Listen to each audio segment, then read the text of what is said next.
श्री गुरु तेग बहादुर साहिब के 350वें शहीदी दिवस को समर्पित पंजाब सरकार की श्रद्धा और सत्कार से भरपूर पहल। पंजाब के 23 जिलों में गुरु साहिब के जीवन और बलिदान को दर्शाते light and sound show Srinagar, Gurdaspur, Faridkot और तख्त श्री दमदमा साहिब, तलवंडी साबो से अनंतपुर साहिब तक 4 महान नगर कीर्तन तथा 23, 24 और 25 नवम्बर को अनंतपुर साहिब में होने वाले भव्य समागमों में मुख्यमंत्री सरदार भगवंत सिंह जी मान की ओर से सभी को नतमस्तक होने का हार्दिक अनुरोध। आइए अपनी अटूट श्रद्धा और सत्कार के साथ इन समागमों का हिस्सा बने।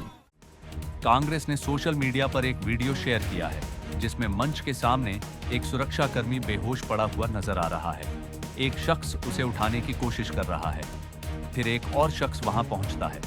कुछ देर बाद सुरक्षा कर्मी को होश आता है और फिर उसे वहां से ले जाया जाता है। कांग्रेस ने ये वीडियो शेयर करते हुए बीजेपी अध्यक्ष जेपी नड्डा को घेरा है। कांग्रेस का आरोप है कि जिस वक्त ये वाकया हुआ, जेपी नड्डा वहीं पर भाषण दे रहे थे, लेकिन उन्होंने भाषण नहीं रोका। जा रहे हैं और उस यात्रा के आप अभिन्न अंग बन रहे हैं, इसके लिए आपको बहुत बहुत बधाई। आप सदा याद रखना कि आप इतिहास के पाठ में दर्ज हुए हो।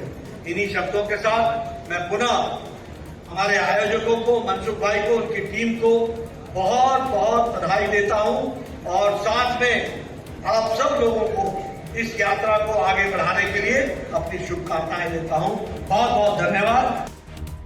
कांग्रेस पार्टी की तरफ से एक्स पर लिखा गया, बीजेपी अध्यक्ष जेपी नड्डा गुजरात में एक कार्यक्रम में भाषण दे रहे थे, तभी एक सुरक्षा कर्मी बेहोश होकर गिर पड़ा। लेकिन न तो जेपी नड्डा ने भाषण रोका, न ही मंच पर बैठे बीजेपी के नेता मदद को आगे आए। ये बताता है कि बीजेपी के नेताओं में संवेदना का जरा भी भाव नहीं है। यही वजह है कि जनता चाहे प्रदूषण से परेशान हो, युवा बेरोजगारी से परेशान हो, महंगाई और आर्थिक तंगी से लोग जूझ रहे हों, किसान आत्महत्या को मजबूर हों, बीजेपी के नेताओं और इनकी सरकारों को कोई फर्क नहीं पड़ता। बीजेपी के नेता, मंत्री और सरकारें अपनी धुन में मस्त हैं। मोदी मन की बात में व्यस्त हैं और इस वीडियो में जिस तरह सुरक्षा कर्मी है, ठीक उसी तरह जनता को अपने हाल पर छोड़ रखा है। बीजेपी अध्यक्ष जेपी नड्डा सरदार वल्लभ भाई पटेल की 150वीं जयंती के मौके पर शनिवार को गुजरात के वडोदरा पहुंचे थे। उन्होंने बैप्स मंदिर में आयोजित सरदार सभा को संबोधित किया। इस सभा में उन्होंने क्या क्या कहा वो सुनिए। कांग्रेस पार्टी ने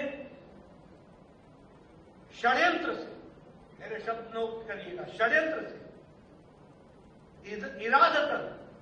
इरादों से सरदार पटेल को इतिहास से भुलाने का भरपूर प्रयास है। सरदार पटेल का नाम न रहे, सरदार पटेल को याद न किया जाए, ये इनकी सोच थी। मैं नहीं कहना चाहता कि अंतिम संस्कार में सरदार पटेल के किन लोगों ने सरदार पटेल के अंतिम संस्कार में जो हमारे उस समय के कांग्रेस के वरिष्ठ नेता था उनको आने से रोका गया था। कौन लोग थे वो? उसके बावजूद भी डॉक्टर राजेंद्र प्रसाद आए थे, लेकिन ये प्रयास उसी दिन से हो गया था जिस दिन सरदार पटेल ने अंतिम सांस ली, और वो इतिहास के पन्नों में दर्ज न हो, इसका कुत्सित प्रयास, इसका बुरी नीयत का प्रयास कांग्रेस पार्टी ने लंबे समय तक चलाया। ये भी हमको ध्यान रखना। सरदार पटेल जी ने अंतिम सांस 1950 में ली। उनका शरीर भगवान को प्यारा हो गया 1950 में। उसके बाद 4 प्रधानमंत्री आए, जवाहरलाल नेहरू, लाल बहादुर शास्त्री, इंदिरा गांधी, राजीव गांधी, 4 प्रधानमंत्री, 4 दशक बीत गए, उनको कभी भी याद नहीं किया गया। 1991 में 40 साल बाद सरदार पटेल को भारत रत्न के साथ उनको सम्मानित किया गया। यह भी